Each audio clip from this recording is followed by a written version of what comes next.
کیا فائدہ ہے اس جائیداد کا؟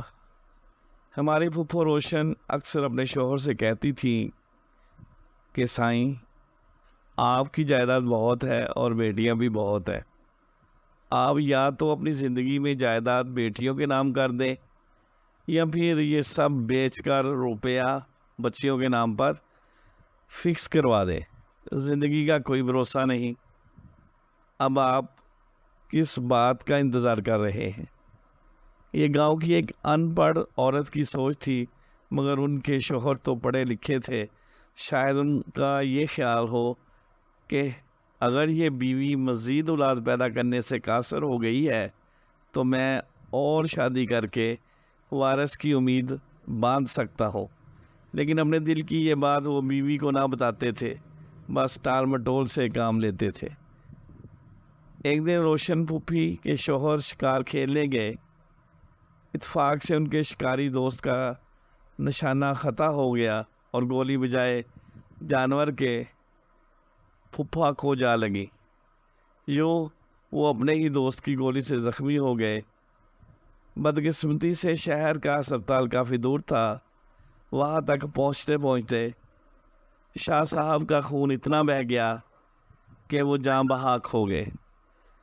وفات سے پہلے ہی انہوں نے لکھ کر دیا تھا کہ شکار کھیلنے کے دوران مجھے میرے دوست کی بندوق سے گولی اتفاقاً لگی ہے۔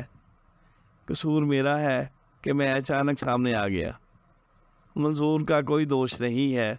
کاغذ پر انہوں نے دستخط بھی کر دیے اور ساتھی دوستوں سے بھی کہہ کے بطور گواہان دستخط کروا دیے۔ شاید میں نہ بچوں۔ دوست زخم سے خون بند کرنے کا جتن کرتے رہے مگر ناکام رہے۔ وہ حادثے کے تھوڑی دیر بعد غنودگی میں چلے گئے اور اسی حالت میں رستے میں دم دے دیا۔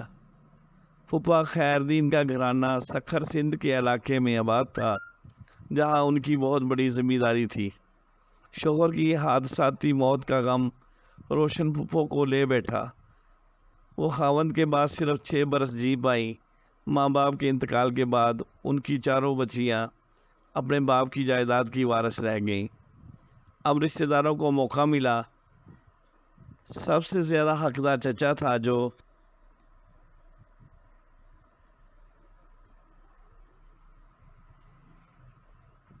ان کا وارث مقرر ہوا۔ چاروں بہنیں اپنے چچا کے یہاں جائیداد سمیت آ گئیں۔ لڑکیاں بڑی ہو گئیں، چچی کا انتقال ہو گیا۔ بیوی کی وفات کے بعد ہی چچا نے ایک 17-18 برس کی نوعمر لڑکی سے دوسری شادی کر لی۔ چچا کو بچیوں کی کوئی فکر نہ تھی۔ قریبی بزرگ ہی بچیوں کے بارے میں بات کر سکتے تھے۔ چچا کی ایک قریبی رشتے کی بہن نے ان سے کہا، بھائی مہردین، اب تمہاری بھتیجیاں بڑی ہو گئی ہیں، ان کے لیے اچھے رشتے اگر برادری میں موجود نہیں ہیں تو غیر برادری میں ہی ان کی شادی کر دو۔ مگر میرے میر دین نے جواب دیا، کوئی لڑکا میرے کسی بھائی یا بہن کے گھر موجود ہوتا تو میں ضرور ان کے رشتے کے لیے غور کرتا، لیکن یہ نہیں ہوگا کہ ان لڑکیوں کے رشتے غیر برادری میں کر کے اپنے باپ دادا کی جائیداد غیروں کے گھروں میں جانے دو اور وہ ساکھ جو پشتوں سے ہمارے باپ دادا کو ورثے میں ملی تھی مٹی میں مل جائے۔ یہ ناممکن ہے۔ شاہ سائیں کے تیور کڑے دیکھ کر ان کا چچا زاد چپ ہو گئیں۔ لڑکیوں کے لیے پیغام آتے رہے لیکن چچا نے سب کو یہ کہہ کر لوٹا دیا، ہم اپنی لڑکیوں کے رشتے باہر نہیں کرتے، یہ شریفوں کی بچیاں ہیں، تمام عمر شرافت سے گزار دے گی۔ لڑکیاں یہ باتیں سنتی تھیں اور کڑتی تھیں۔ نئے زمانے کی روشنی اب ان تک بھی پہنچ چکی تھی۔ وہ چاہتی تھی کہ لالچی چچا کو اس کی شرافت کا مزہ چکھا دے، مگر بے بس تھی۔ چچا کے مقابل آنا کوئی ہنسی کھیل نہیں تھا۔ بڑی لڑکی شمشاد جس قدر حساس تھی اتنی ہی کم گو اور بزدل تھی۔ وہ چچا کے سامنے بات تک نہ کر سکتی تھی۔ یہ تو طے تھا کہ اس کو زندگی میں کبھی دلہا کی شکل نصیب نہ ہوگی۔ اس بیچاری کو اپنے خوابوں اور ارمانوں کے چکنا چور ہو جانے کا بڑا دکھ تھا۔ اس سے چھوٹی دلشاد کو بھی یہی دکھ تھا کہ کیونکہ وہی شمشاد کے بعد تھی، لیکن اس لڑکی نے تہیہ کر لیا کہ وہ کبھی بھی اپنے چچا کو اس کے ارادوں میں کامیاب نہیں ہونے دے گی۔ وہ باغی طبیعت کی نڈر لڑکی تھی، کبھی کبھار چچا کو سامنے جواب بھی دے دیتی تھی۔ ساتھ جھکا کر ظلم سہنا اس کی سرشت میں نہیں تھا۔ اس کو جائیداد کی پرواہ نہ تھی۔ وہ کہتی جائیداد جائے جہنم میں مگر زندگی کو خوشی کے ساتھ گزارنا چاہتی ہو۔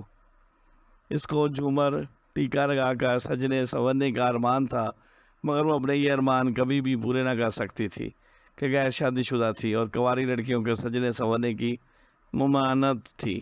خاندان بھر میں ایسی لڑکیوں کو اچھی نظر سے نہیں دیکھا جاتا تھا، مگر دلشاد اپنی نو عمر چچی کو بناٹ نہ دیکھتی تو خود بھی سنگار پٹی کر کے بیٹھ جاتی۔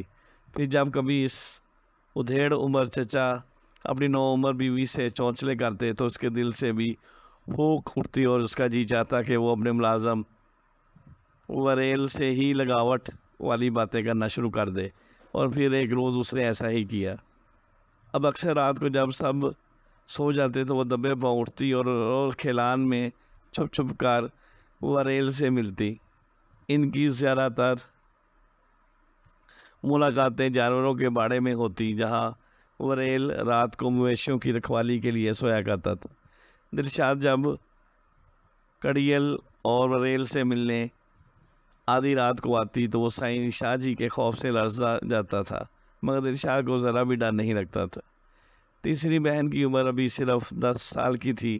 چچی بھی امید سے تھی، اس لیے چچا کا خیال تھا کہ لڑکا ہوا تو اس لڑکی کو اپنی بہو بنا لوں گا، گھر کی لڑکی گھر میں رہے گی اور جائیداد بھی ہاتھ سے نہ جائے گی۔